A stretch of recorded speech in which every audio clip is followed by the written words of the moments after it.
Bismillahirrahmanirrahim. Assalamualaikum warahmatullahi wabarakatuh. Alhamdulillah nahmadu wa nasta'inuhu wa nastaghfir wa na'udzu billahi min syururi anfusina wa min sayyiati a'malina. May yahdihillahu fala mudilla lahu wa may yudlil fala hadiya lahu.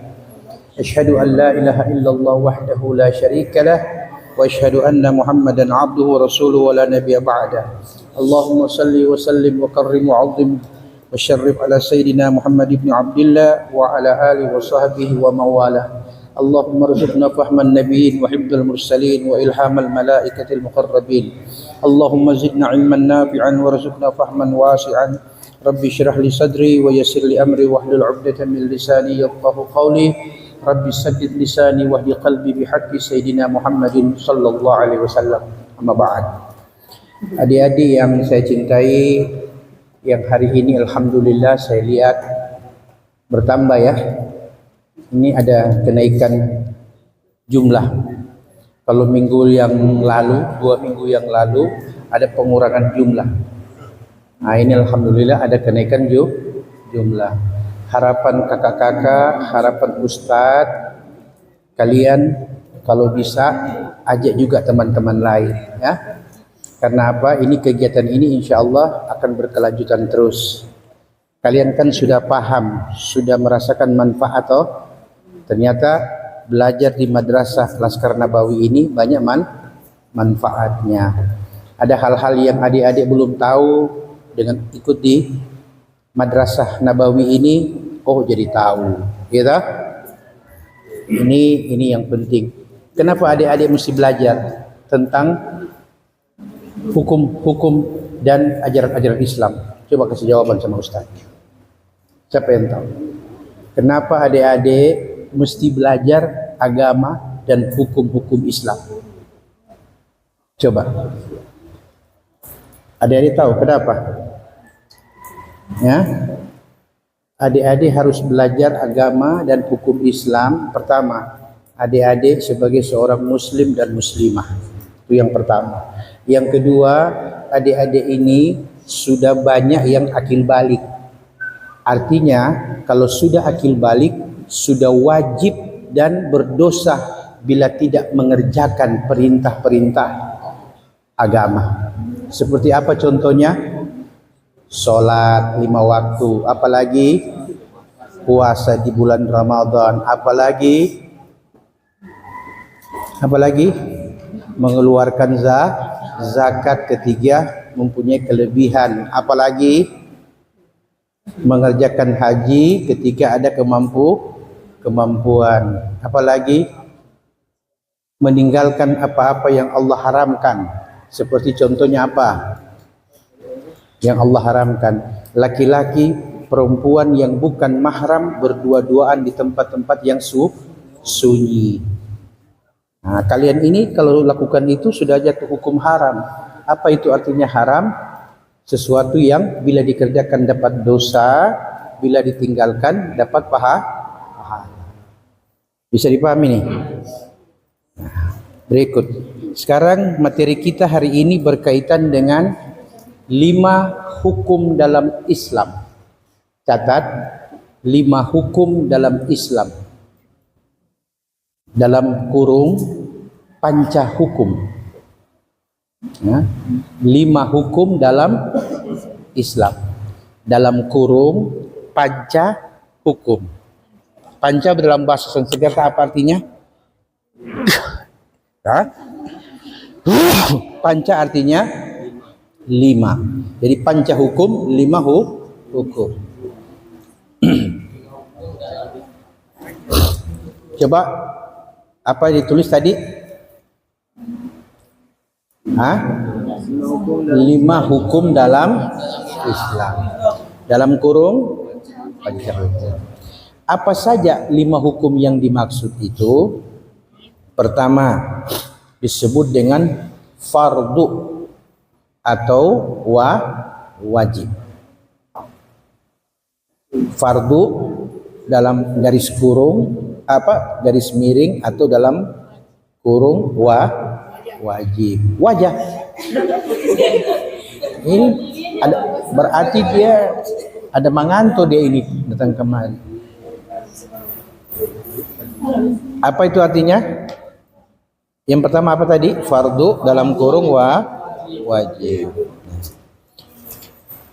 Dalam hukum fardu atau dalam hukum wajib, semua ulama mengatakan fardu atau wajib sama artinya, kecuali Imam Abu Hanifah dan golongan Hanafiyah yang mengatakan fardu itu tidak sama dengan wajib. Tapi selain Imam Abu Hanifah dan golongan Hanafiyah mengatakan fardu sama artinya dengan wajib. Kalau Imam Abu Hanifah, beliau mengatakan bahwa kalau yang dimaksud dengan fardu itu seperti sholat lima waktu, puasa di bulan Ramadan, apalagi tadi Ustaz sudah bilang zakat, haji, ya, dan apa tadi? Mengucapkan, ada berapa rukun dalam Islam? Yang pertama, mengucapkan 2 kalimat syahadat. Jadi Imam Abu Hanifah dan sahabat-sahabat beliau golongan Hanafiyah itu mengatakan fardu itu, yang dimaksud fardu itu lebih tinggi daripada wajib. Artinya begini, kalau fardu itu seperti sholat, zakat, puasa di bulan Ramadan, itu namanya fardu kata Imam Abu Hanifah. Kemudian kalau wajib itu seperti sholat tarawih, sholat tahajud, itu hukumnya wajib. Tapi wajib dalam pengertian bukan fardu. Bisa dipahami nih? Itu menurut Imam Abu Hanifah. Tapi Imam Malik, Imam Syafi'i, Imam Ahmad bin Hambal dan mayoritas ulama mengatakan bahwa fardu itu sudah itulah wajib. Jadi orang ikut yang mana? Yang sedikit atau yang banyak? Yang banyak. Halo? Mari di sini buat diskusi deh Ustaz. Daripada nguni diskusi tidak dengar materi. Ya? Pokoknya kalau ada yang diskusi Ustaz langsung tunjuk apa tadi Ustaz jelaskan. Atau bercerita Ustaz langsung ya kamu. Apa yang tadi Ustaz sudah jelaskan. Oke? Coba kamu bertiga. Apa perbedaan fardu dan wajib? Nah itu karena bercerita. Kalau bercerita begitu. Kalau bercerita ada 2 kali rugi. Kalau pas ada materi 2 kali rugi orang bercerita. Pertama, dia tidak dapat ilmu yang disampaikan. Yang kedua, hilang pahala majelisnya. Bahkan 3, apa itu? Pulang ke rumah sia-sia tanpa ilmu. Itu bagi orang yang tidak serius ketika hadir di majelis. Yang rugi bukan ustaz, yang rugi bukan kakak-kakak, yang rugi kalian. Sudah duduk berjam-jam dari habis zuhur, nanti sholat asar selesai baru pulang, tidak dapat ilmu. Padahal ilmu ini sangat penting karena dia berkaitan dengan hidup dan matinya seorang muslim. Kalau dia mau mati, dia tidak pakai hukum Pancasila. Kalau dia mau mati, dia tidak pakai undang-undang dasar. Dia pakai hukum Islam. Bagaimana orang sakit dihadapkan ke kiblat, bagaimana orang sakarat mengucapkan 2 kalimat syahadat, dan itu semua ada di madrasah, ada di majelis. Paham ini? Jadi yang rugi siapa? Ustaz atau kalian? Kalau bercerita tidak serius. Ya. Lanjut. Perhatikan. Menurut Imam Abu Hanifah, fardu dan wajib beda. Kalau fardu lebih tinggi daripada wajib. Contoh fardu apa? Sholat 5 waktu. Apalagi? Puasa. Kalau wajib menurut Imam Abu Hanifah seperti apa? Sholat tarawih, sholat tahajud, sholat fajar, ya. Semua yang sunnah muakkadah itu wajib menurut Imam Abu Hanifah. Dalam pengertian wajib sebagai sunnah muakkadah. Oke. Berarti kalau Imam Abu Hanifah dan golongan Hanafiyah mengatakan fardu dan wajib itu beda, sedangkan selain mereka mengatakan itu sama, berarti kita memakai pendapat yang banyak. Pendapat yang banyak apa? Yang tongkat dagu itu.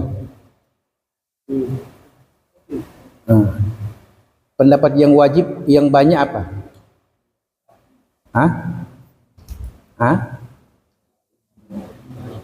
Yang lebih baik. Coba jelaskan yang pendapat yang paling baik kita pakai yang banyak apa sedikit? Yang banyak. Yang banyak bilang apa? Fardu dan wajib sah. Kalau dia bilang fardu itu sudah wajib. Nah, itu. Jadi apa itu fardu? Huwa ma talaba syar'u fi'lahu talaban jaziman.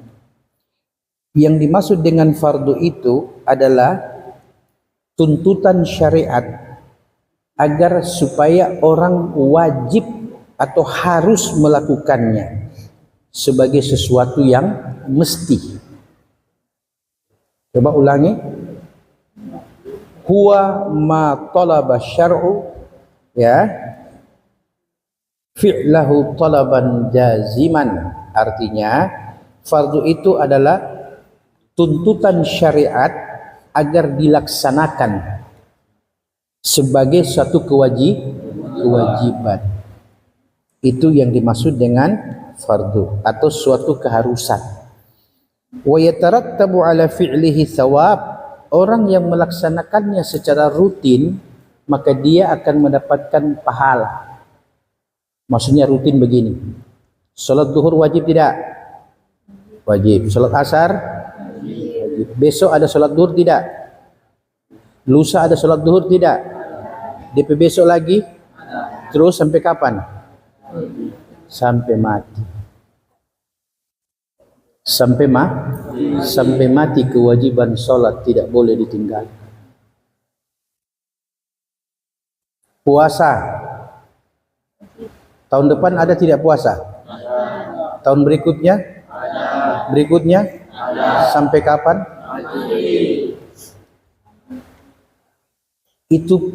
Itu perbedaannya antara apa yang Allah tetapkan dalam hukum syariat. Jadi hukum syariat itu adalah hukum yang wajib kita taati, baik itu perintah maupun larangan. Siapa yang melaksanakan perintah berhak memperoleh pahala. Siapa yang melanggar larangan Allah berhak memperoleh dosa. Terus apa maksudnya Ustadz kalau orang dapat pahala? Kalau orang dapat pahala artinya orang boleh masuk ke surganya Allah. Apa itu surga? Surga adalah suatu tempat yang ada awal, tidak ada akhir. Apa itu surga? Suatu tempat yang hanya ada awal, tidak ada akhir. Itu artinya surga ada awal nikmatnya dan tidak pernah ada akhir kesudahannya itu nikmat. Ya, ma tashtahi anfusukum. Kalian akan dapati apa yang kalian mau di surga. Apa yang kalian mau di surga. Kau mau apa? Di dunia yang paling kau senang apa? Apa saja yang paling bikin kau senang di dunia? Main-main dengan teman, bercanda, bergurau, main game, apalagi jalan-jalan, pergi tamasya, pergi wisata. Apa saja yang membuat kalian menjadi senang, itu yang membuat kalian lupa waktu. Bahwa itulah yang membuat kalian tidak sadar umur bertambah, ajal mendekat. Umur bertambah, ajal mendekat. Kalian masih ingat waktu kalian masih TK? Masih ingat tidak? Waktu kalian masih TK? Ingat? Masa sudah lupa? Waktu masih TK, masih ikut-ikut main-main itu, gambar-gambar, buku tulis, apa masih ingat? Atau di sini tidak ada yang pernah masuk taman kanak-kanak? Ada? Langsung SD? Ente kap?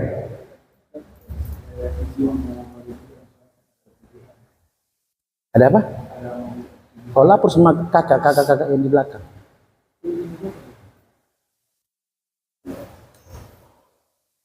Apa tadi Ustaz punya? Apa yang kalian mau di surga ada? Sampai ada yang bertanya, kalau video game, kalau HP, apa lagi? Jangankan itu, bahkan yang belum ada di zaman sekarang ini, nanti di akhir zaman pun itu barang itu pasti di surga lebih nikmat lagi daripada itu. Jadi apa yang pernah kalian makan, kalian nikmati di dunia, di surga Allah siapkan semua hal itu. Tapi ada bedanya. Ustaz kasih contoh.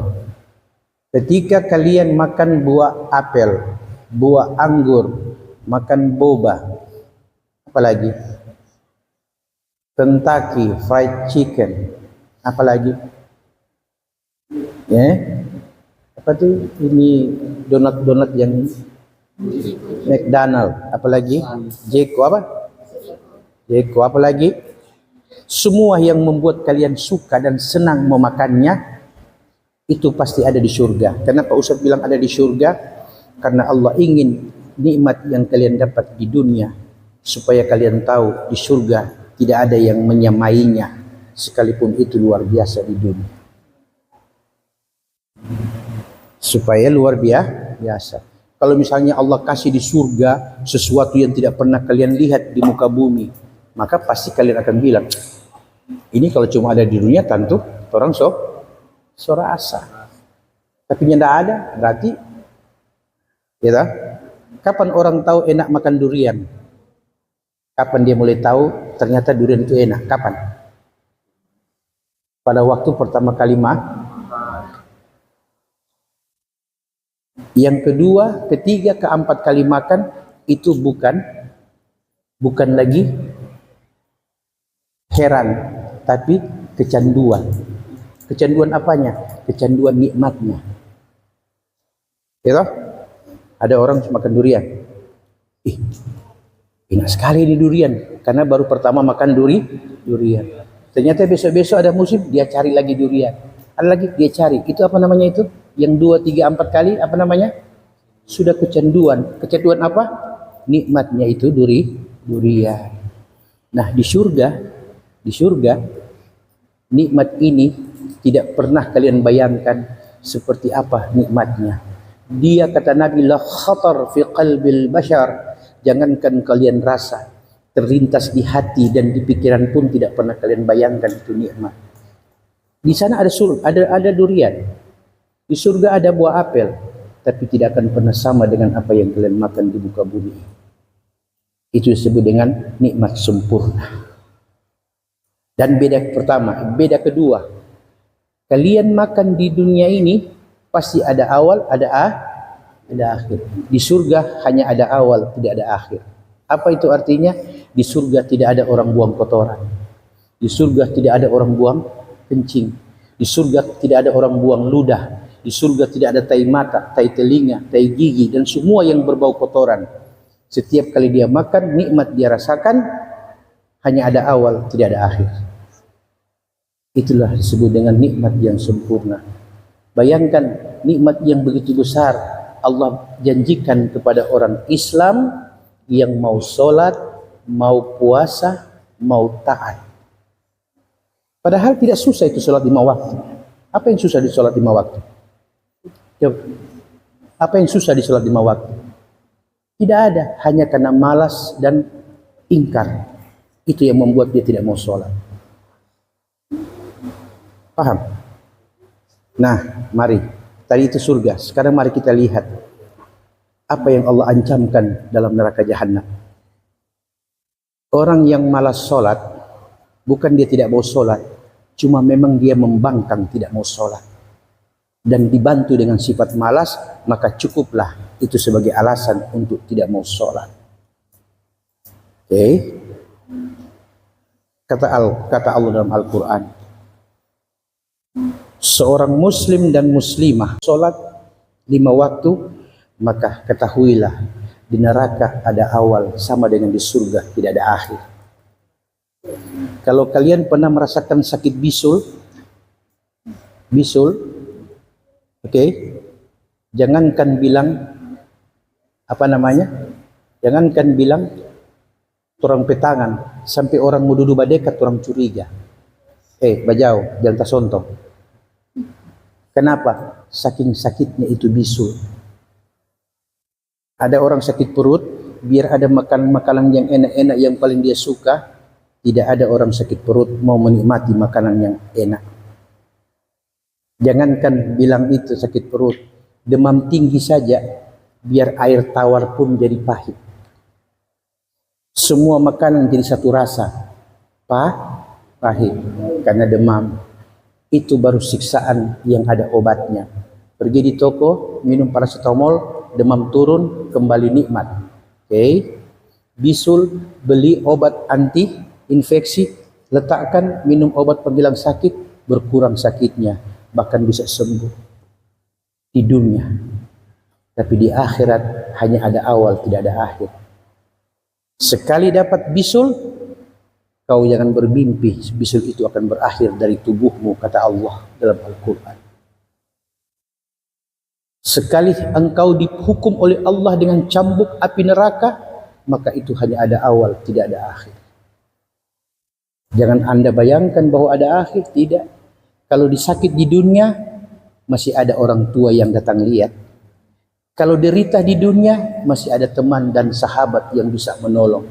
Di akhirat, yauma la yanfa'u malun wala banun. Jangankan sahabat, harta yang kau punya, bahkan anak-anak yang kau miliki tidak akan mampu memberi manfaat lagi sama engkau. Nafsi, nafsi.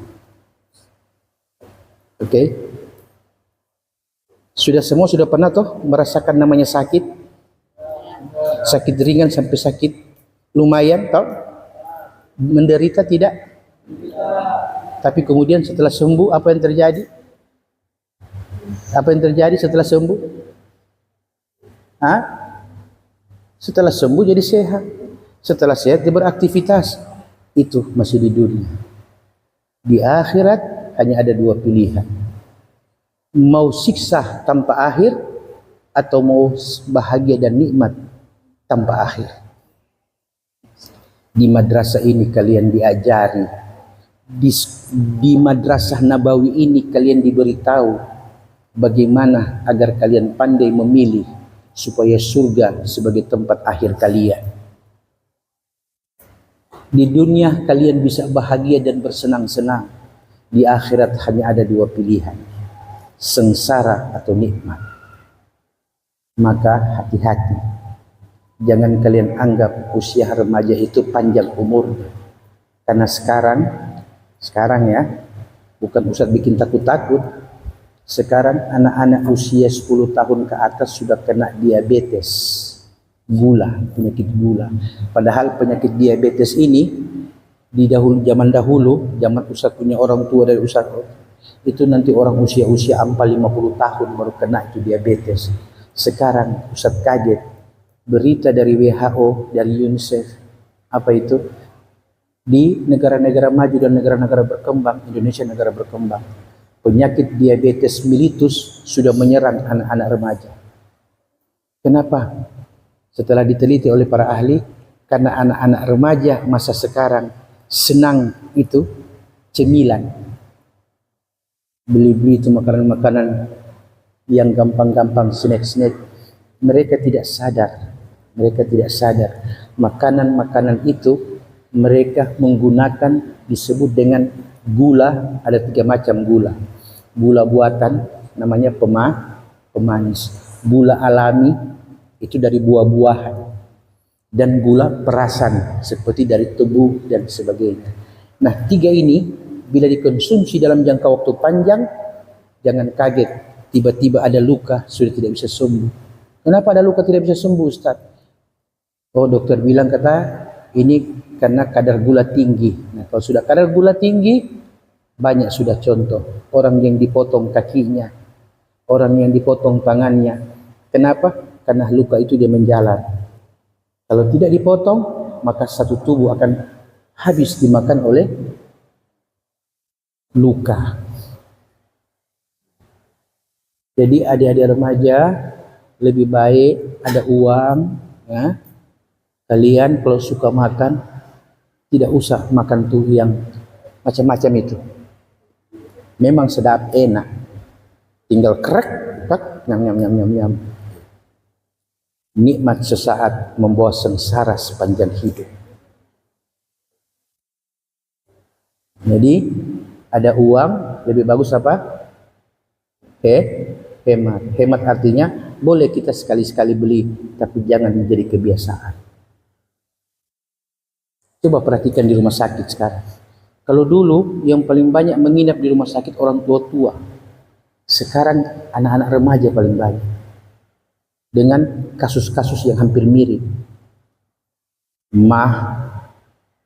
Kalau tidak diabetes mellitus.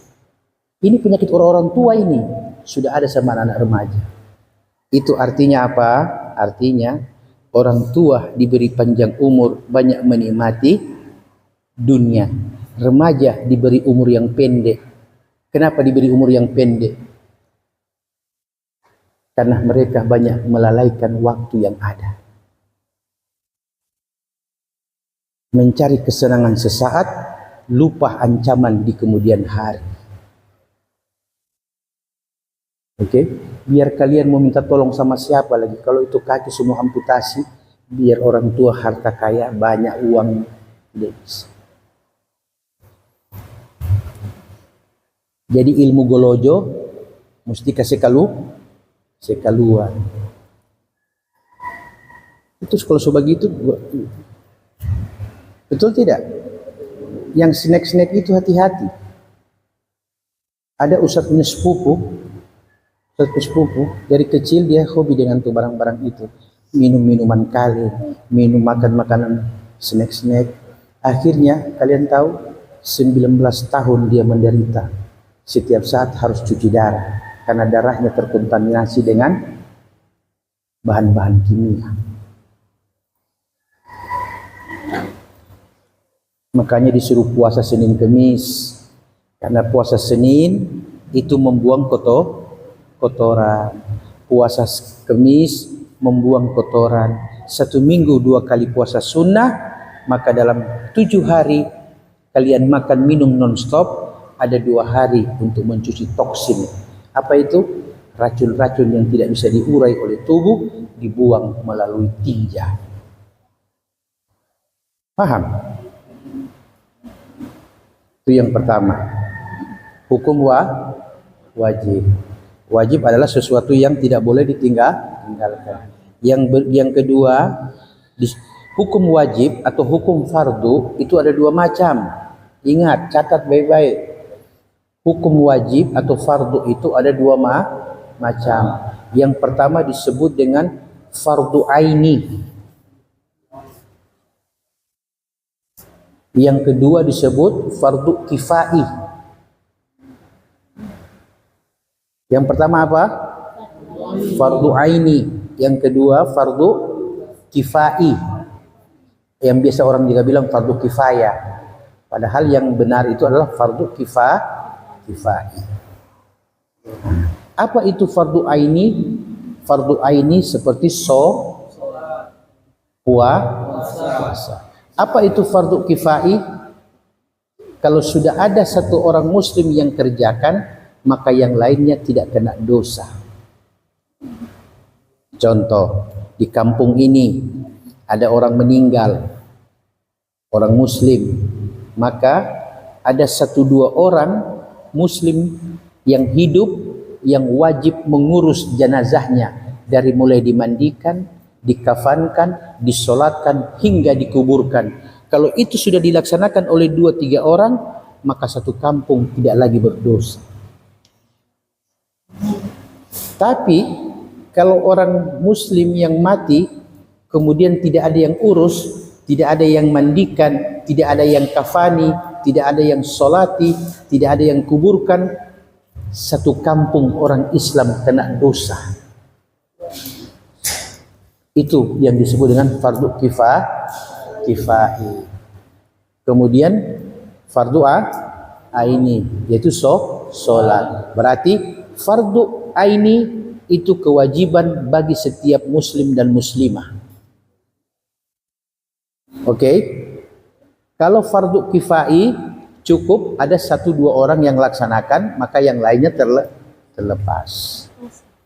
Kemudian hukum yang kedua disebut dengan apa? Ya. Habis hukum wajib apa? Hukum sunnah atau mandub. Jadi sunnah sama dengan mandub. Mandub itu artinya sunnah. Apa itu hukum mandub atau hukum sunnah? Dikatakan dalam kitab ini, huwa ma talaba syar'u fi'lahu talaban ghaira jazimin, yaitu tuntutan syariat Islam untuk dilaksanakan dan dia hukumnya tidak wajib. Jadi sunnah itu artinya bila dikerjakan dapat pahala, bila tidak dikerjakan tidak dapat dosa. Kalau wajib dikerjakan dapat pahala, ditinggalkan dapat dosa. Bisa paham ini? Hukum yang ketiga apa? Mubah. Apa itu hukum mubah? Hukum mubah itu yaitu dikerjakan tidak dapat pahala, ditinggalkan juga tidak dapat pahala. Di sini dia katakan al-mubah huwa ma khayyara syar'u baina fi'lihi wa tarkih, yaitu hukum mubah adalah syariat membolehkan seseorang itu untuk memilih mengerjakan atau tidak, sama saja. Seperti apa contohnya hukum mubah? Contoh apa? Apa? Nikah. Sedekah. Tidak. Sedekah itu sunnah. Hukum mubah itu seperti makan dan minum. Boleh tidak? Kalau seandainya makan dikatakan wajib, berarti mesti makan terus. Iya tak? Kalau dia bilang, oh kalau minum itu sunnah, berarti mesti minum terus, biar kencing terus, begitu? Kan tidak. Jadi makan dan minum hukumnya adalah mubah. Orang boleh pilih, kita masih kenyang, kita belum mau makan. Oh, kita sudah lapar, kita semua makan. Kita belum haus, kita sudah haus, boleh dia pilih. Hukum keberapa itu? Ketiga. Hukum yang keempat apa? Ya, makruh. Makruh apa? Siapa yang tahu hukum makruh? Makruh huwa ma talaba syar'u tarkahu talaban ghaira jazimin li rugbati syar'i fil ibti'adi an. Artinya hukum makruh itu yaitu satu perintah syariat untuk sebaiknya ditinggalkan. Sebaiknya, bukan harus, tapi sebaiknya ditinggalkan.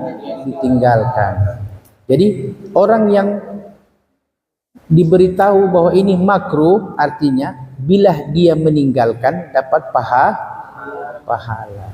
Bila dia kerjakan tidak dapat dosa. Apa itu namanya? Makruh. Coba ulangi, makruh apa itu? Bila dikerjakan tidak dapat dosa.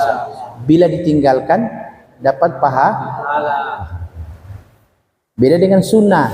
Sunnah dikerjakan dapat pahala, ditinggalkan tidak dapat dosa. Kalau makruh dikerjakan tidak dapat dosa, ditinggalkan dapat pahala. Berarti lawannya sunnah apa? Makruh. Lawannya mandub apa? Makruh. Mandub itu kan sunnah artinya. Ya, bisa dipahami nih. Hukum keberapa itu? Keempat. Coba itu yang di belakang, adik perempuan yang menulis di belakang, apa itu makruh? Makruh apa itu? Hah? Tidak tahu? Tidak tahu atau tidak dengar Ustaz jelaskan? Tidak tahu atau tidak mendengar Ustaz jelaskan? Baru Ustaz jelaskan itu makruh apa. Coba. Makruh itu bila dikerjakan, yang lain diam. Bila dikerjakan, jangan kau jawab, dia yang Ustaz tanya. Atau kamu pakai jilbab? Makruh itu adalah bila dikerjakan tidak dapat dosa. Kalau ditinggalkan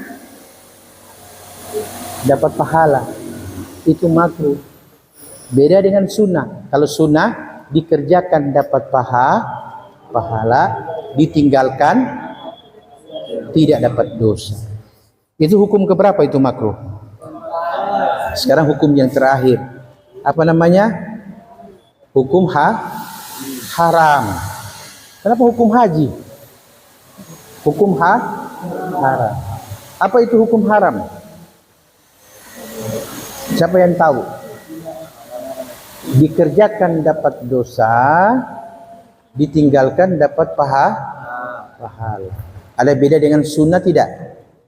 Kalau sunnah dikerjakan dapat pahala, ditinggalkan dikerjakan dapat pahala, ditinggalkan tidak dapat dosa. Kalau wajib dikerjakan dapat dosa, ditinggalkan wajib dikerjakan dapat pahala, ditinggalkan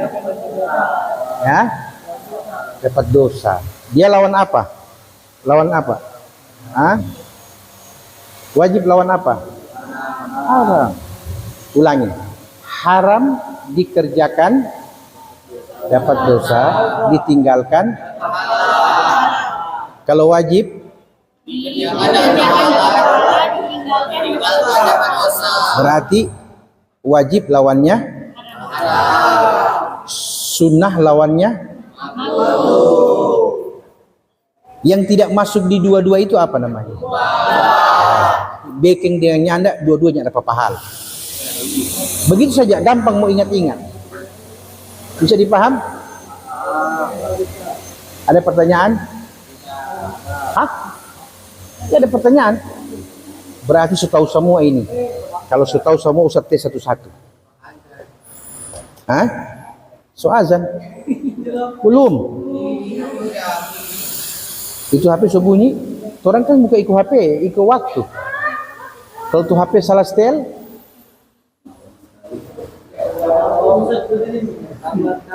coba jam berapa itu? 14 berapa? Sudah azan? Sudah? Sudah. Jadi sudah cukup. Yang pokok sudah tahu itu 5 hukum. Kesimpulannya pertama, hukum apa? Wajib. Kata lain wajib adalah fardu. Fardu sama dengan artinya Yang kedua sunnah atau mandub. Nah, jadi dengar, wajib sama dengan fardu, sunnah sama dengan mandub. Yang ketiga apa? Mubah. Yang keempat apa? Makruh. Yang kelima haram. Oke, terakhir jelaskan. Wajib atau fardu bila dikerjakan dapat ditinggalkan dosa. Sunnah atau mandub dikerjakan ditinggalkan mubah dikerjakan ditinggalkan. Yang keempat makruh dikerjakan tidak dapat dosa, ditinggalkan. Yang kelima haram dikerjakan ditinggalkan. Wabillahi taufiq wal hidayah. Assalamualaikum warahmatullahi wabarakatuh.